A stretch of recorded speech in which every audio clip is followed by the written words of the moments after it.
এমন একটা জিনিস দেখাবো তোমাদেরকে আজকে, যেটা দেখলে তোমরা সত্যি সত্যি প্রেমে পড়ে যাবে। কি তোমরা বুঝতে পারলে না তো কোন জিনিসের কথা বলছি? আচ্ছা তোমরা দেখে বলো তো আমি কোন জিনিসের কথা বলছি, ঝটপট কমেন্ট করে জানাও। বুঝতে পারলে না এখনো তো আমি কোন জিনিসটার কথা বলছি? আরে আকাশটাকে দেখো, এত সুন্দর লাগছে আকাশটাকে, আমি তো দেখেই প্রেমে পড়ে গেছি। আমার মতো তোমরা কে কে প্রেমে পড়লে অবশ্যই কমেন্ট করে জানাবে। দেখো এত পরিমাণে গরম ছিল, এত পরিমাণে রোদ ছিল, মানে আমি তো পুড়েই যাচ্ছিলাম।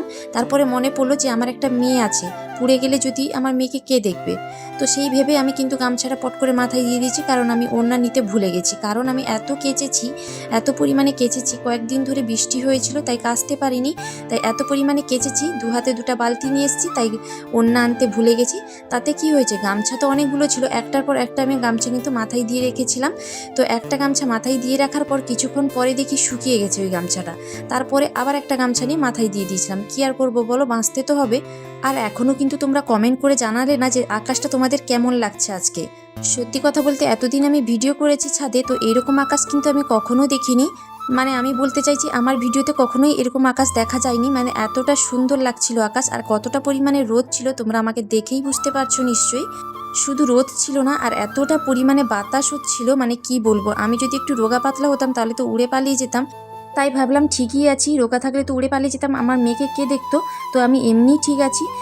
আজকে এত পরিমাণে কেচেছি, আর এতক্ষণ রোদে যে আমি কাপড় মেলেছি, তো দাঁড়িয়ে দাঁড়িয়ে কিন্তু আমার অবস্থা খুবই খারাপ হয়ে গেছে গরমে।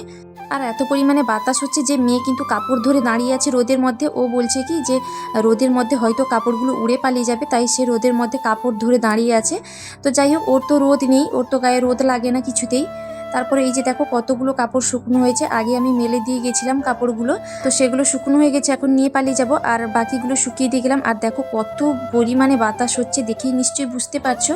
আর আকাশটা দেখো কত সুন্দর একটা আকাশ, তোমাদেরকে শেষে দেখিয়ে দিলাম। যেহেতু আমি চলে যাব নিচে, তাই একটু ভিডিও করে আকাশটাকে আমি তোমাদেরকে দেখিয়ে দিলাম। আর সত্যি করে বলবে তোমরা এই আকাশটাকে তোমাদের কেমন লাগলো। আর দেখো তার আগের দিন এত পরিমাণে বৃষ্টি হয়েছিল, ছাদে এত জল জমেছে, আর আজকে কত পরিমাণে রোদ দিয়েছে দেখো। তো এত রোদের মধ্যে আমার মেয়ে কিন্তু ছাদে ঘোরাঘুরি করছে, ওকে বললেও কথা শোনে না। প্রকৃতির এমন অপূর্ব সৌন্দর্য দেখে মাঝে মাঝে তো প্রকৃতির প্রেমে পড়ে যাই। তো যাই হোক, প্রেমে পড়লে তো হবে না, এখন কিন্তু নিচে গিয়ে রান্না বান্না করতে হবে। এখন চলে এসেছি নিচে। তো এই মাছগুলো নিয়ে এসছে, দেখো মাছে কত ডিম হয়েছে। তো কি কি রান্না করব সব কিছু কিন্তু আমি গুটিয়ে নিয়েছি। আর ওইদিকে আমি কিন্তু কুমড়ো ভাজা করে নিয়েছি, আর ওই মাছের তরকারি করার জন্য আমি সব কিছু গুটিয়ে নিয়েছি। আর আমি এক সাইডে ভাত বসিয়ে দিয়েছি, আর এক সাইডে কিন্তু উচ্ছে আলু একটা দিয়ে তরকারি, ওটা বসিয়ে দিয়েছি। আর একদিকে মাছ আমি ভেজে এনেছি। তো সর্ষে বাটারও আমি রেডি করে নিয়েছি, অল্প কালো জিরে আর পেঁয়াজ কুচি দিয়ে, টমেটো কুচি, লঙ্কা কুচি দিয়ে আমি একটু ভেজে তারপরে সর্ষে বাটা অ্যাড করে মাছগুলো দিয়ে আমি কিন্তু রান্না করে নেব। আচ্ছা এই মাছটাকে তোমরা কী নামে চেনো অবশ্যই কমেন্ট করে জানাবে। আর কে কে এই মাছ খেতে ভালোবাসো অবশ্যই কমেন্ট করে জানাবে। তো আমার মাছের তরকারি তো রেডি হয়ে গেছে। আজকে এই মাছের তরকারি করেছি, উচ্ছে আলু দিয়ে একটা তরকারি করেছি, আর কুমড়ো ভাজা করেছি। তো যাই হোক, দুপুরে তো রান্নাবান্না করে খাওয়া দাওয়া শেষ করে ঘুমিয়ে পড়েছিলাম। তারপরে এই যে সন্ধ্যার সময় দেখো, তো অনেকটা ছোলা ভেজানো ছিল, আর এমনি ভেজা ছোলা তো খেতে খুব একটা ভালো লাগবে না, যেহেতু সকালে খাই, তারপরে আর সন্ধ্যার সময় তো ভালো লাগবে না, অনেকটা বেশি হয়ে গেছিলো। তাই ভাবলাম সব কিছু আছে, তো শশা এতে আলু সেদ্ধ দিয়েছি, মটর সেদ্ধ দিয়েছি, তারপরে ছোলা তো দিয়েছি, পেঁয়াজ দিয়েছি, তো সব কিছু। তারপরে একটু লেবুর রস দিয়েছি আর চাট মশলা দিয়েছি। তো লেবুর রস অল্প পরিমাণে দিয়েছি, যেহেতু মেয়ে খাবে, সন্ধ্যার সময় অ্যাসিড হয়ে যাবে। তো যাই হোক, চানাচুরও দিয়েছিলাম। তারপরে এই যে খাওয়া শেষ করে এখন এই যে বড় ছোলা সেদ্ধ করেছি, তো বড় ছোলা তরকারি করব। আর দুটো আলু সেদ্ধ করেছি, তাতে আলু দেবো। তো আমি সব তরকারিতে তো একটু আলু দিই। তো ছোলাটাকে তো আমি সেদ্ধ করে নিয়েছি, কত সুন্দর একটা সেদ্ধ হয়েছে, বেশি সেদ্ধ হয়নি আবার কিন্তু কম সেদ্ধও হয়নি। তো মশলাগুলো আমি এখন বেটে নেব। তো তরকারি করার জন্য আমি সব কিছু কিন্তু রেডি করে রেখেছি। তো রেডি করে এসে আমি এখন ময়দাটা মাখিয়ে নেব। তো আমি পরোটা করব। তো পরোটার জন্য আমি আটা ময়দা মিশিয়ে নিয়েছি, লবণ দিয়েছি পরিমাণ মতো, সর্ষের তেল দিয়ে ভালোভাবে ময়ান দিয়ে তারপরে কিন্তু মেখে কিছুক্ষণের জন্য রেখে দেব। তার মাঝে আমি কিন্তু তরকারিটা করে নেব। জানো তো আমার কিন্তু পরোটা লুচি এইসব খেতে বেশি ভালো লাগে। সত্যি কথা বলতে ভাত রুটি মুড়ি এইসব কিন্তু আমার খুব একটা খেতে ভালো লাগে না। আচ্ছা আমার মতো কে কে আছো এমন অবশ্যই কমেন্ট করে জানাবে। আমি যেমন, আমার মেয়েও হয়েছে তেমন, ও প্রচুর পরিমাণে লুচি পরোটা খেতে ভালোবাসে।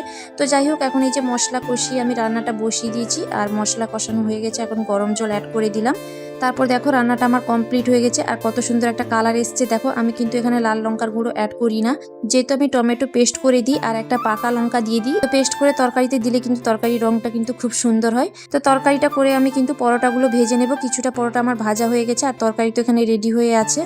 আচ্ছা, এই বড় ছোলা তরকারি খেতে কে কে ভালোবাসো অবশ্যই কমেন্ট করে জানাবে। তো রাত্রে খাবার তো রেডি করে কিন্তু খাওয়া হয়ে গেল। তো আজকের ভিডিওটা এখানেই শেষ করছি। কেমন লাগলো সবাই অবশ্যই কমেন্ট করে জানাবে, আর ভালো লাগলে একটা লাইক কমেন্ট করে দিবে। তো দেখা হবে নেক্সট কোনো ভিডিওতে, ততক্ষণে আপনারা ভালো থাকবেন, সুস্থ থাকবেন। ধন্যবাদ সবাইকে, টাটা।